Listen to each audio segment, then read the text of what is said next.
कि सियासी हरीफों की एक दूसरे पर लफ्जी गोलाबारी का वक्त खत्म हो चुका है। अब कोई भी सियासी जमात इंतखाबी मुहिम नहीं चला सकेगी। लाहौर से नुमाइंदा 7 न्यूज़ मलिक मुश्ताक हमारे साथ मौजूद हैं, इनसे मजीद जानते हैं। जी मलिक मुश्ताक, बताइएगा कि लाहौर में सियासी गहमा गहमी कैसी रही और वक्त तो अब खत्म हो गया है।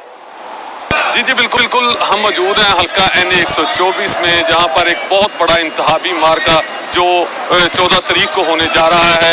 चूँकि अब इंतहाबी मुहिम जो है वो ख़त्म हो चुकी है। हमारे साथ मौजूद है शहर लाहौर के डिप्टी मेयर स्वाति साहब, आइए इनसे जानते हैं। जी स्वाति साहब, बताएं कि बहुत ज़्यादा मेहनत की गई है इस सीट के लिए, जोर लगाया जा रहा है, तो क्या ये 14 तारीख को क्या रिजल्ट देखते हैं आप? देखिए जी, आपको पता है कि ये हल्का फर्जंद पाकिस्तान मियाँ हमजा साहब का है, और मियाँ हमजा साहब ने जितने तरक्याती काम यहाँ किए और जितना प्यार इन वर्करों को दिया है, आज इन वर्करों ने साबित कर दिया है कि हालांकि कायदे मोहतरम के कांधों पे दूसरे ज़मीनी इलेक्शनों का भी बोझ है, वो कभी जेलम कभी पिंड दादर खा, मगर इन कारकुनों ने ये कैंपेन अपने हाथों में ले ली है।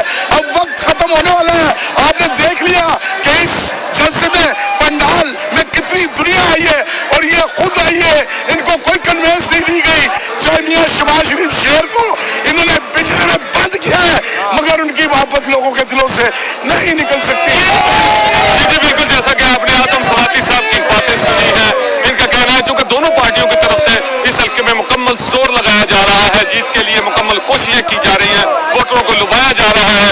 इनका यही कहना है, चूँकि दोनों पार्टियों की तरफ से खुला दावा है कि 14 तारीख को वही पार्टी जीते, लेकिन असल बात तो 14 तारीख को ही सामने आएगी कि जीत का ताज।